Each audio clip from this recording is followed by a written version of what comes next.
খবরের মাধ্যমে জানতে পারলাম শাহজাহান শেখ নাকি স্বীকার করেছেন ইডি যেদিনকে এসেছিলেন তিনি গ্রেপ্তার হয়ে যেতে পারেন, এই আশঙ্কা ইডির ওপরে হামলার তিনি নাকি নির্দেশ দিয়েছেন। এবার তারা কোথায় যাবে? তৃণমূলের সেই সমস্ত মুখপত্র টাইপ যারা আছেন, যারা নেতা আছেন, যারা বলেছিলেন স্বতঃস্ফূর্তভাবে জনরোষের শিকার হয়েছিল ইডি, যে বলেছিলেন ওই দিনকে তো আমার মনে হয় শাহজাহান ওখানে ছিল না, শাহজাহান এর সাথে যুক্ত নাই, যারা বলছিলেন তারা জবাব দিতে পারবে তো বাংলার মানুষের কাছে? বাংলার মানুষ জানতে চায় এই ধরনের যারা ক্রিমিনাল মাইন্ডেড আছেন, যে যারা সমাজ বিরোধী, তাদেরকে বাঁচানোর জন্য জনরোষ কখনো বলেছে উনি ওখানে ছিলেন না।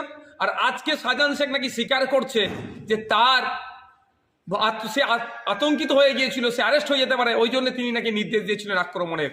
সময় এসেছে বাংলার মানুষের কাছে, দেখুন কারা এই সমাজ বিরোধীদেরকে লালন পালন করছে, যারা সমাজ বিরোধীদেরকে লালন